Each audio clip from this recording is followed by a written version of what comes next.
អ្នកមានបំណងចង់សាកល្បងលេងកីឡាបាល់ទាត់លើតុតែមានតែស្បែកជើងហ្វូតសាលក៏អាចលេងកីឡាបាល់ទាត់លើតុបានដែរព្រោះអាចប្រើបានដូចគ្នាគ្រាន់តែស្បែកជើងបាល់ទាត់លើតុមានទម្ងន់ស្រាលជាងនេះទៅតាមការដឹងពីលោកម៉ាក់ច័ន្ទភិរុនអគ្គលេខាធិការសហព័ន្ធកីឡាបាល់ទាត់លើតុកម្ពុជាចំពោះប្រជើងបោះបាល់ទាត់លើតុនេះយើងជាបឋមយើងត្រូវដឹងថាអ្វីទៅជាវិញ្ញាសាបាល់ទាត់លើតុបាល់ទាត់លើតុគឺជាប្រភេទកីឡាថ្មីដែលគេលេងបាល់ជាមួយនឹងតុដូចជាបាល់tennis table tennis ដែរមានន័យថាពីងប៉ុងតែប្រើបាល់ជាមួយនឹងតុការពិតទៅបាល់នេះគឺបុកបាល់ទាត់លើតុគឺការបុកបញ្ចូលរួមរវាងបាល់ទាត់ជាមួយនឹងសីដក់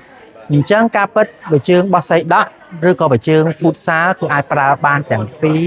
នៅលើវិញ្ញាសាបាល់ទាត់លើតុក៏ប៉ុន្តែគឺស្ថិតនៅលើកីឡាករដែរ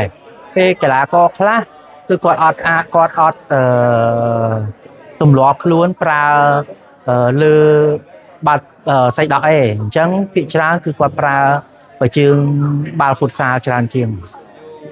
បាទហើយថាពេលដែលយើងជាអ្នកលេងហ្វូតសាលឬក៏យើងធ្លាប់លេងហ្វូតសាលយើងមានសម្ភារហ្វូតសាលគឺយើងអាចយកមកប្រើបានទេបាទគឺអាចប្រើប្រាស់បាននៅក្នុងវិញ្ញាសាបាល់ទាត់លើតុដូចគ្នាបាទ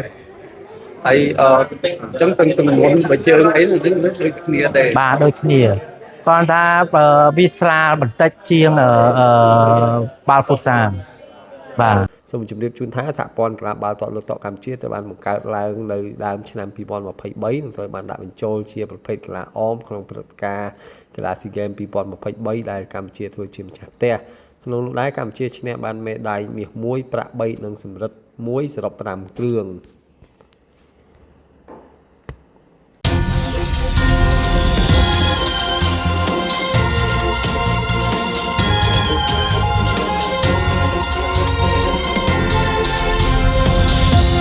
AMS Sport ដើម្បីកីឡា